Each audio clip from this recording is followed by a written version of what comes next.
ఏముంది? ఓర్పు ఉంది. అంటే ఇప్పుడు సంఘానికి ఏముండాలి? సంఘానికి ఏముండాలి?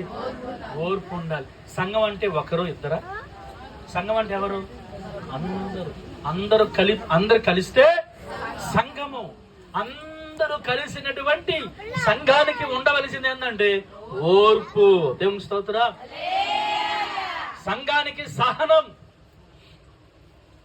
ఎఫెసీ సంఘానికి సహనం ఉంది, సంఘానికి ఓర్పు ఉంది అని దేవుడు ఆ సంఘాన్ని మొదటగా పొగుడుకుంటున్నాడు, ప్రోత్సాహపరుస్తున్నాడు. స్తోత్రం చెప్పండి. ఏం చేస్తున్నారు చెప్పండి? ప్రోత్సాహపరుస్తున్నాడు. అంటే పొగుడుకుంటున్నాడు, ప్రోత్సాహపరుస్తున్నాడు, బలపరుస్తున్నాడు. ఎఫెసీ సంఘమా, నీ క్రియలను నేను ఎరిగి ఉన్నాను, నీకు కష్టాన్ని నేను ఎరిగి ఉన్నాను, నీ యొక్క ఓర్పుని, నీ యొక్క సహనాన్ని నేను ఎరిగి ఉన్నాను అని సంఘాన్ని ప్రోత్సాహపరుచుకొని బలపరుచుకొని ఎంకరేజ్మెంట్ చేస్తున్నాడు. దేవుడికి స్తోత్రం. మనం ఒక మాట మాట్లాడాము అంటే ఎదుటి మనిషికి ఎలా ఉండాలంటే అది ప్రోత్సాహకరంగా అనిపించాలి.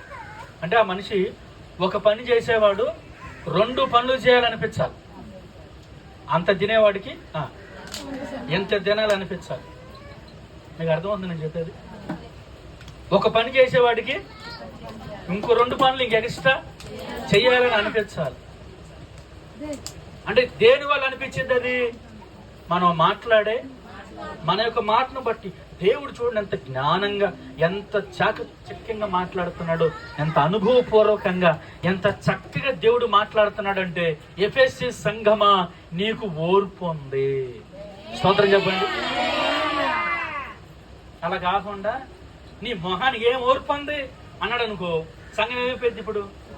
అరే నేను ఎంత కష్టపడి, నేను ఎంతో ప్రయాసపడి ఎంతమందిని తీసుకొచ్చాను మందిరానికి, నేను ఎంతమందిని దేవుని కోసం నిలబెట్టాను, ఎంత పరిచర్య చేస్తున్నాను, నేను ఎంతమందిని బలపరుస్తున్నానని సంఘం ఏమైపోయింది? బలహీనపరచబడింది. అలా బలహీనపరచబడకూడదని దేవుడు ఏమంటున్నాడంటే, ఎఫెసీ సంఘమా, నీకేముంది? ఓర్పు ఉంది, సహనం ఉంది. దేవుని స్తోత్రం. నాడు సంఘము అభివృద్ధి చెందాలంటే, సంఘ విస్తరణ జరగాలంటే, సంఘ అభివృద్ధి చెందాలంటే, అనేక ఆత్మ రక్షించబడాలంటే, సేవ విస్తరించబడాలంటే, మందిరాలు కట్టబడాలంటే, కుటుంబాలు నిలబెట్టబడాలంటే, సేవ ముమ్మరంగా జరగాలంటే, ఆత్మ కార్యాలు జరగాలంటే, పరిచర్య ముందుకి కొనసాగించబడాలంటే సంఘమునకు కావలసింది ఓర్పు.